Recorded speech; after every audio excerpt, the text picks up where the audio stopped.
Hello, everyone. This is James Nussbaumer, and I am the author of The Master of Everything, a story of mankind in the world of illusion we call life. It's on sale everywhere books are sold. I call it an inspirational and spiritual manifesto to a better life. I believe it really helps us redirect the mental power of our mistakes and turn them around into positive results. The true reader, the serious reader of this book is going to get that.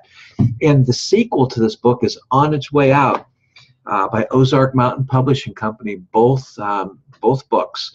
But this video blog today really is called, Why Are You Not Living the Life That You Want?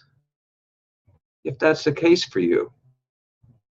Let me read something first out of chapter 10 in my book. At times in our lives, many of us lose ourselves in the world, and we may feel as though the loss is beyond our control. But I am convinced that personal tragedy is a time for unexpected learning, along with continued growth.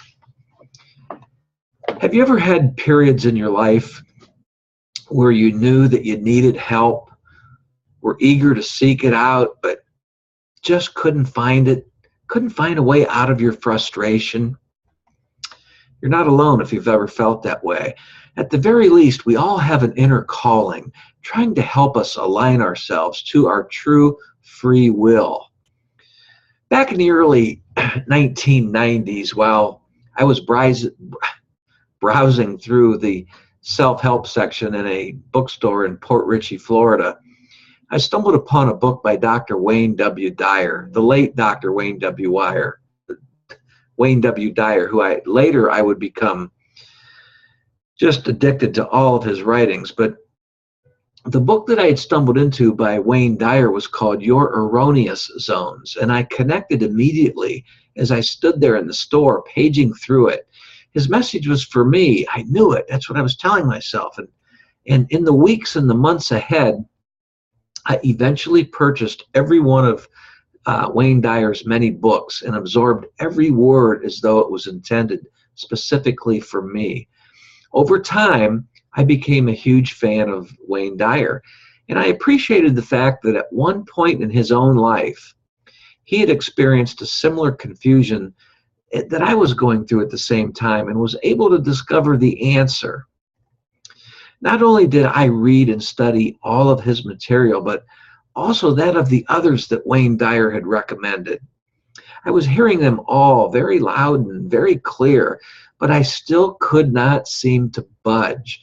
They were proving to me that the light was there, like in the window, so to speak, but I just could not, so to speak, pull up the window shade to let the light in and rid my fears. And that was the fears, I later would find out, was just the window shade obscuring the light from coming through. Well, what do I mean by the light? The light is my true free will. Your light is your true free will. You see, back then I was afraid, and I couldn't find peace of mind. And I began more and more to force things and push everything, including my own thinking. A Course in Miracles that I'm just very fond of. A Course in Miracles states, when a situation has been dedicated wholly to truth, peace is inevitable. As I read Wayne Dyer and many of the other writers I respected that Wayne Dyer had referred, I often noticed that on occasion they referenced a publication called A Course in Miracles. What is this Course in Miracles is what I was telling myself. I would often ask myself, and I'd let it twirl in the back of my mind, and I would, of course, tell myself that I needed to check this out. One of these days, I would say, I need to check this out. This is a possibility that I need to look into. But it was totally unlike me to procrastinate on researching and seeking out this publication called A Course in Miracles. But this is what happened.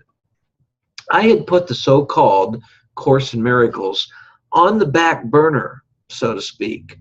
Again and again, I would hear mention of this publication, and I did nothing. In my book, I discuss why we often put infinite possibilities on the back burner. But by this time, my mind was so flooded with panic and turmoil, And that frustration was all I was about, it seemed like, each minute of every day, in an effort to create capital to keep my business alive. I acted alone in crossing an illegal line within the financial services industry. I borrowed money from my clients' accounts, which with full intention to pay, and manipulated funds to reinvest in stocks that were struggling, thinking that we'd all make money and that everybody would win-win and be a win-win for everybody. Well, my thought system saw a way to fix everything through various investments, and that would get everybody their money back plus some, and then I would be this big hero for making everybody money. A sure thing is what I told myself. Well, you know what happened is it didn't work out that way. And for those of you that know me, the plan failed and I'd hit rock bottom. And I was so busy searching for the hand of my own destiny, where all along, all I had to do was uncover my own fears, let the light in, and simply notice them fade away.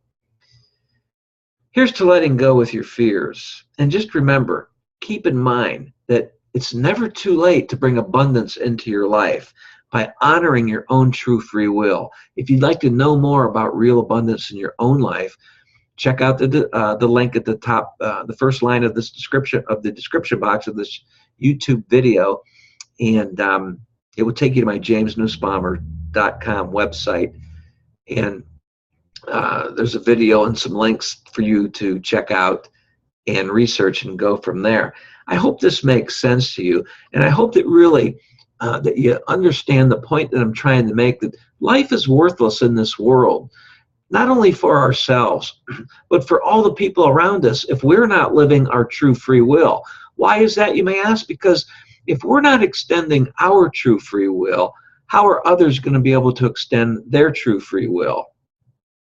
God bless, and I wish the best for you. Thanks for putting up with me for these few minutes.